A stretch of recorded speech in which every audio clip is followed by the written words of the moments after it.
프랜차이즈로 망한 사람들, 장시간 막 10년 이상 영업하고 망한 사람 많지 않습니다. 기껏해야 2, 3년 하고 망한 사람들이 거의 대부분입니다. 그러다 보니까 시공도 허접하지가 않은데 거의 새 거죠. 허름하지가 않다는 얘기예요.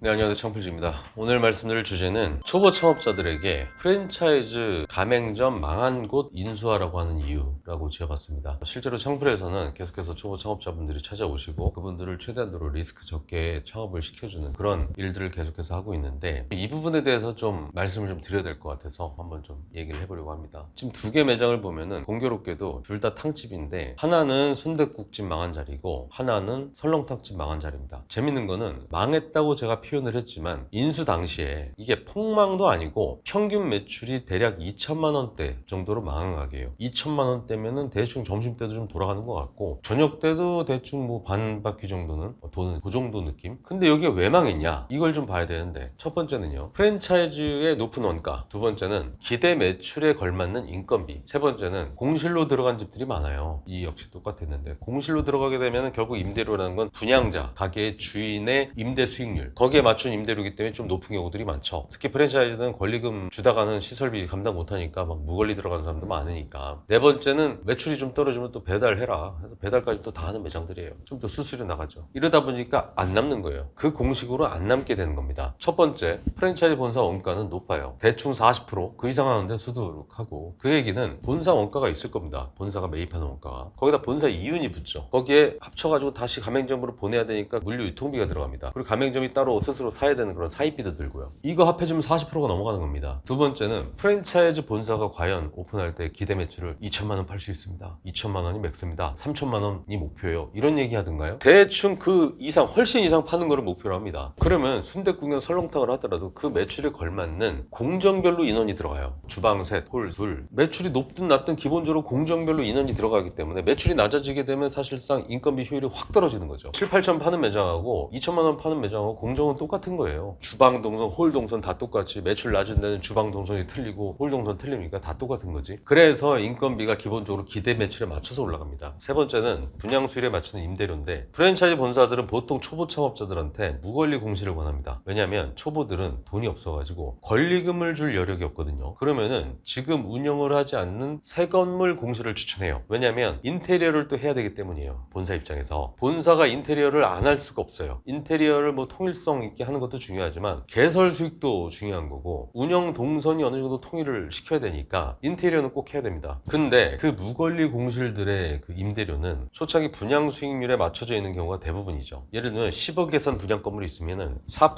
5% 수익률이 나와야 돼. 그럼 300만 원이 임대료인 거예요. 그럼 뭐 7억짜리 건물이다. 그럼 250만 원 이렇게 되는 겁니다. 임차인이 보통은 그 건물에 들어와서 망하기도 하고, 다시 세입자가 다시 들어오고 망하고 나가고 이러면서 임대료가 조절돼가지고 나중에 적합 임대료가 나온 다음에 가져가는 게 아니라 그냥 첫 방에 들어오는 그냥 깔끔한 공실인 거죠. 그럼 임대료가 높습니다. 네 번째는 그렇게 해서 들어간 자리가 시원찮은 자리다 보니까 매출을 위해선 배달까지 해야 돼요. 와서 먹어야 될 사람이 배달을 시켜서 먹으면은 매출의 질이 떨어지죠. 안 남으니까. 좀 매출이 난 것 같은데 수수료로 뭉텅이로 나가는 걸 확인하면, 아, 장사 이거 왜 하지? 이런 마음 들죠. 그러다 보니까 매출이 떨어지고 떨어져서 2천만 원대가 나오면 포기를 하게 되는 겁니다. 더 답이 안 나오고, 이미 적자를 감내하기 위해서 추가 대출까지 받은 상태고, 또 재계약 시기가 오잖아요. 점포든 가맹점이든. 그럼 남지 않는 매장은 이거를 1, 2년 더 해? 생각하면 이거 아찔하단 말이에요. 그러다 보니까 헐값에 그 가게들이 나오는 겁니다. 근데 문제는 그 망한 사람들 처음에 투자 금액을 얼마를 썼을까요? 전기 승합, 가스 인입, 철거, 덕트, 간판, 인테리어, 주방 기물, 기자재, 에어컨, 가구, 뭐 각종 기물 등 별도 비용까지 합치게 되면, 공실은 원래 그리고 또 별도 비용이 더 많이 들어갑니다. 새 건물이니까. 그럼 최소 평당 400만 원은 썼을 거예요. 뭐 500만 원짜리 또 많아요. 카페 같은 경우는. 그럼 30평이다. 그럼 최소 시설비로다가 1억 2천 쓴 겁니다. 그럼 보증금까지 합했어. 보증금이 3천이면 1억 5천, 보증금이 5천이면 뭐 1억 7천 이렇게 쓴 거예요. 근데 여기서 포인트는 뭐냐면, 그렇게 한 인테리어가 결코 허접하지 않다는 겁니다. 인테리어는 이쁘고 안 이쁘고가 문제가 아니라 얼마나 견고하고 하자가 없이 시공이 됐냐, 이게 문제인 건데, 프랜차이즈 본사는 하자 나면은 어쨌든 끝까지 책임져야 되기 때문에 인테리어 시공을 굉장히 꼼꼼하게 하고요. 하나의 현장을 여러 개를 출점하잖아요. 그러다 보니까 숙련된 시공인 거고, 결과적으로 전체적으로 시설이 좋아요. 주방공사 견고해요. 덕트나 에어컨 효율적이고 확실하고, 바닥공사, 천정공사, 벽공사 아주 깔끔하게 해놓죠. 무엇보다 거의 새 거예요. 프랜차이즈로 망한 사람들, 장시간 막 10년 이상 영업하고 망한 사람 많지 않습니다. 기껏 해야 2, 3년 하고 망한 사람들이 거의 대부분입니다. 그러다 보니까 시공도 허접하지가 않은데 거의 새 거죠. 허름하지가 않다는 얘기예요. 인테리어 디자인이 이쁘고 안 이쁘고 일 수는 있지만 어쨌든 견고하다는 겁니다. 누군가가 다 충실하게 정상적이고 책임 있는 누군가가 시공을 했다는 거예요. 근데 초보 창업자가 창업을 하려고 막 이렇게 찾잖아요. 저도 같이 찾는데 같은 매장을 구해도 개인이 운영했던 가게들을 보잖아요. 정말 개판인 경우가 많아요. 진짜 막 공사도 얼마나 허접하게는 직접 하신 분들은 완전 다 개판이고 겉은 괜찮고 속으로 건드려야 될 것들이 많아요. 근데 프랜차이즈 가맹점들 대부분은 괜찮습니다. 이렇게 되면 그때 창업을 하고 싶다 그럼 저희가 가서 보는 거예요. 현장을 보고서 커피숍에 앉아가지고 실제 들어가는 비용이 얼마 정도일까, 이런 비용들을 산출하게 되는 겁니다. 치킨에 맥주집을 하든 삼겹살에 소주집을 하든 뭐 쭈꾸미에 소맥집을 하든 어쨌든